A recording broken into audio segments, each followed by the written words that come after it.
Біреуге ақыл кеңес бергенде бәледе едім. Өзіме келгенде ештеңеге ақылым жетпей, нақты шешім қабылдай алмай, амалым таусылды. Сондықтан сіздермен бөліскенді жөн таптым.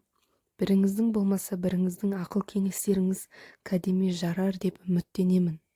Басымдағы жағдай былай. Университет бітіргеніме 2-ші жыл. Өз мамандығым бойынша жұмыс істеп жүрмін. Осы жұмысқа орналасқан соң қызметтес Дархан есімді жігітпен жақын араласып, соңы махаббатқа ұласты. Дархан мен істейтін бөлімнің бастығы. Оның оқу бітіріп, осында қызмет істеп жүргеніне 5-ші жыл екен. Өте білікті маман. Бұл жақсы көргендіктен мақтағаным емес, қызметтестердің де пікірі солай. Қызметтестердің кез келген жұмысқа байланысты қандай да бір сауал туындаса, тосылмай сол сәтте-ақ шешіп тастайды. Адамгершілігі де жоғары. Біреумен дауыс көтеріп, ұрыс-керіске барғанын көрген емеспін.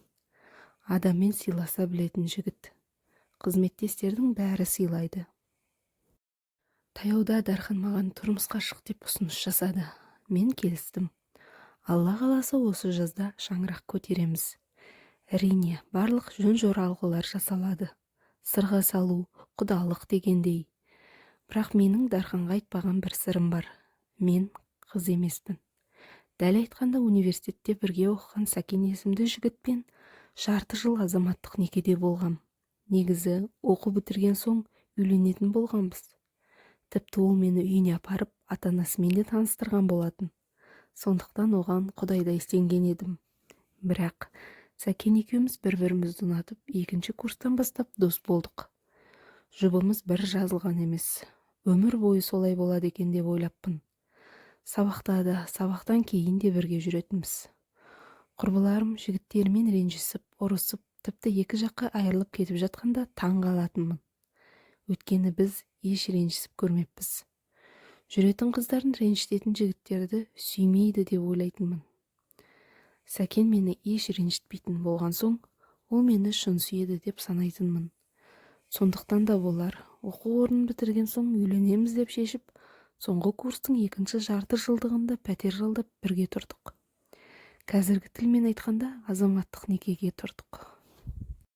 Бірге тұрамыз, бірақ тұрмысқа шыққанша жақындаспаймыз деп ойлағанмын. Бірге тұрған соң ар жағы белгілі шығар. Алғашында Сәкен 1-2 рет ұсыныс жасағанда бетін қайтарып тастағанмын. Арада тағы біршама уақыт өткенде тағы ұсыныс жасады. Тағы бетін қайтарып тастадым. Бірақ ол жолы Сәкеннің ренжігенін байқадым. Содан соң арамызда аздап салқындық сезілгендей болды. 1-2 рет достарымен кетіп, таң атқанда келді. Сол туралы бір құрбыма айтып едім. Жүргендеріңе 4 жыл болды. Ақыры үйленгелі жүрсіңдер. Онда тұрған не бар? Өстіп жүріп, жігітіңнен айырылып қалма деді. Құрбымның сол сөзінен кейін екі ойлы болып қалдым.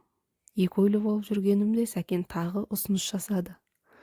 Бұл жолы қатты қарсылық білдіре қоймадым. Сол күні екеуміз бірге болдық. Сол түннен кейін Сәкен мені бұрынғыдан да қатты жақсы көріп кеткендей болды. Достар менде кетіп қалмайтын. Бірге қыдыратынбыз, гүл сыйлайтын, әркез еркелетіп, жақсы көретінін айтып отыратын. Ауылына барып, ата-анасымен таныстырып, оқу бітірген соң үйленетінімізді айтты.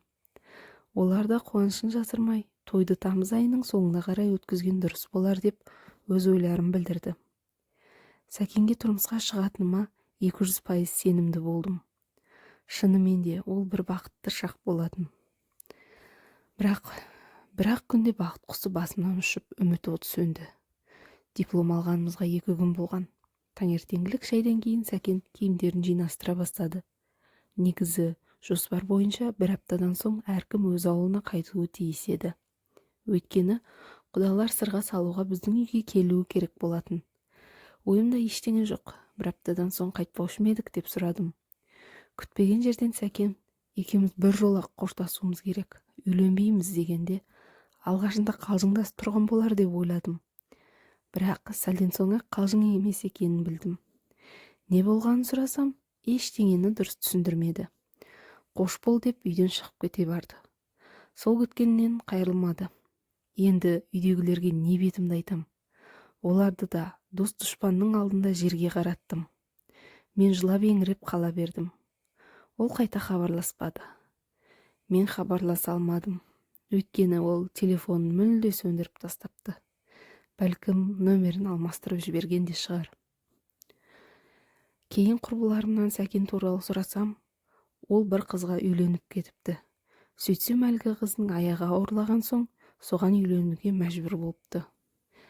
Сәкеннің өзінен еш хабар болмаған соң, болған жайды анама айттым. Сосын ауылға бармай, қалада қалуға бел байладым. Оған еш өкінбеймін. Жұмысым бар. Өзім сүйген, өзімді сүйетін нағыз азаматты кезіктірдім. Шын бақытымды тапқан сияқтымын. Бірақ қазірше жазда шаңырақ құрмақшы екенімізді ауылдағы ата-анама айтқан жоқпын. Құдалар сырға салуға баратын кезде бірақ айтайын деп отырмын. Бірақ қыз емес екенімді Дарханға қалай айтарымды білмеймін. Айтуым керек болса, айтсам ол қалай қабылдайды? Үй болмай жатып ажырасып кетпейміз бе? Айтпасам ертең-ақ бәрі біледі ғой. Жасырдың деп жаман ойлап жүрмей ме? Қалай істегенім дұрыс? Құрбыларымның бірі, қазір қыздардың көбі солай тұрмысқа шығып жатыр ғой. Кейін сұрап жатса түсіндіріп айтарсың. Сұрамауы да мүмкін. Сүйінші сұрағандай болып нең бар айтып дейді. Бір кезде жасаған қателігім өмір ойы алдымнан шығып жүрер ме екен? Я, мен бұрынғы жігітім Сәкенге қатты сендім. Бірақ қателік өзімнен де бар. Қыздар, мен секілді қателікке бой алдырмаңыздаршы. Мұндай жағдайда жігіттерді кінәлап жатамыз. Әрине, жігіттердің де кінәсі бар. Бірақ жігіттерді кінәлап, өзімізді ақтай алмаймыз ғой. Ең абзалы өзіңе берік болу керек екен. Енді мен не істеймін? Басым қатып кетті.